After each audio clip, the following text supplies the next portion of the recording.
Okay.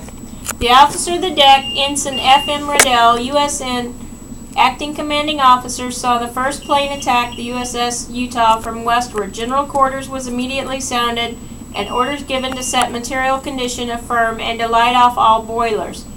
At 8:10, fire was opened. Instead of going up on the bridge, he made a fire room.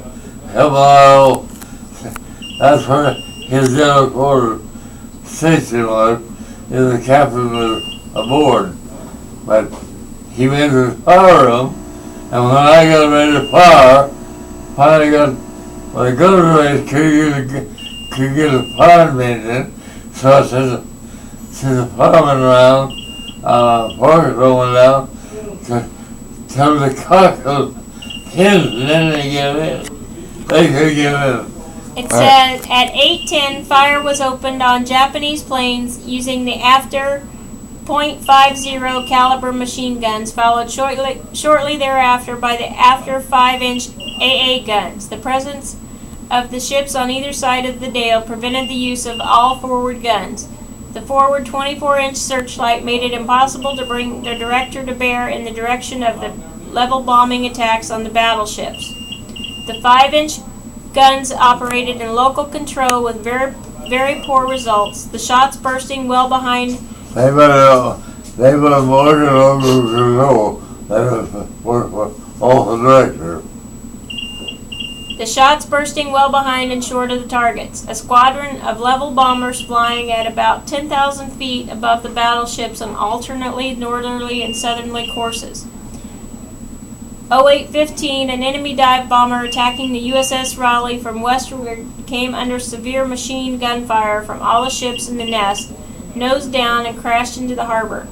At 8:20, it was reported to the senior officer in the nest, Lieutenant Commander W.P. Burford, U.S. Navy, commanding USS Monaghan, that the Dale was ready to get underway. While backing clear, a torpedo apparently aimed at the USS Raleigh passed under the bow of the Dale and exploded on Ford Island. 08:44, stopped while the USS Monaghan dropped depth charges on enemy submarine close aboard the starboard side of the USS Curtis. Changed speed to 25 knots and proceeded out of the harbor ahead of the USS Monaghan. Until the Dale neared the submarine net, she did not come under the machine gun attacks near the entrance. Machine gun fire from the ship served to keep the attackers from approaching too closely. Although there were several close misses which caused no damage, the bombs buried themselves in the bottom of the channel before exploding. Close was knocked. He didn't knock out. That starboard turbine, because I was heating up. I had to figure, I had to cut it off. So it seemed good. At 09:07, cleared the entrance buoys and stopping the port engine and coming hard left rudder, causing a flight of 3 enemy dive bombers to overshoot their mark. As they went by the starboard side close to the water, machine gun fire from the Dale struck the leading plane, causing it to burst into flame and crash into the water on the outer starboard side of the restricted area. The remaining 2 planes made a very half-hearted attempt to attack again, but were driven off machine gun fire. 09:11, the Dale established offshore patrol in Sector 1. Due to repeated airplane attacks, the ship was forced to make frequent changes off course and to run at high speed, thereby rendering the sound gear inoperative. It may be of interest to note that a great number of the bursts on the water were of the nature of exploding 5-inch shells rather than bombs. It is believed that either the fuses were not cut on many of the 5-inch AA projectiles or that they were not operative. Several sampans running for the port of Honolulu were passed close aboard. White flags, not rags or pieces of wearing apparel, were flown from the mast of these craft. Although difficulty was had in restraining several members of the crew, fire was not opened on the sampans. 09:27 changed speed to 12 knots, patrolling Sector 1. Did not go close inshore as a degassing girdle had not been calibrated since its installation. High-speed wakes and depth charging were from other destroyers in the vicinity rendered of the sound gear practically useless. 11:14, the USS Warden Commander Destroyer Squadron 1 sortie. The Dale formed the Warden as a third ship in column. After investigating the falsely reported presence of the 3 enemy transports off Barber's Point, formed inner anti-submarine screen on USS Detroit, Phoenix, St. Louis, and Astoria.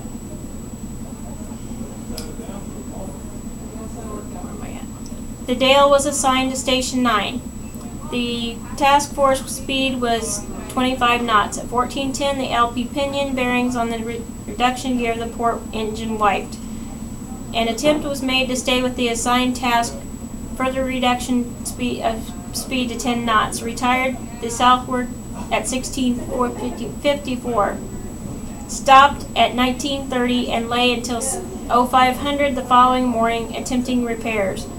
Rendezvoused with task force at dawn, but as full repairs to the engine were impossible without the assistance of the tender, the Dale could not maintain her assigned screening station. Under orders of Commander Destroyer's Battle Force, the Dale established offshore patrol in Sector 1 until the entrance of Task Group 8.4 on Monday, December 8, 1941. There were no casualties on board this vessel and no damage was caused by the enemy. The conduct of personnel was excellent.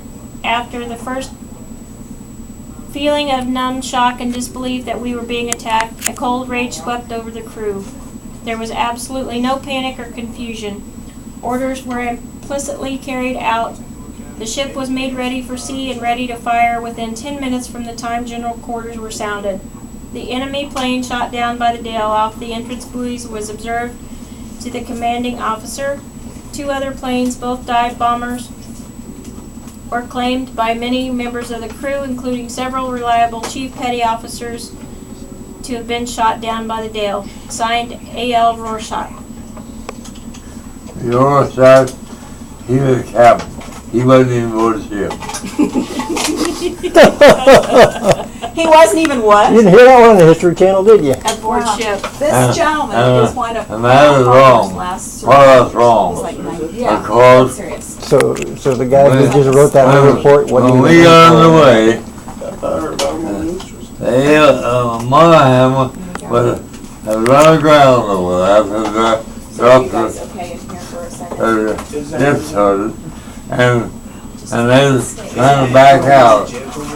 And in the mud over You there. can forget that. And But I've what we gotta do is I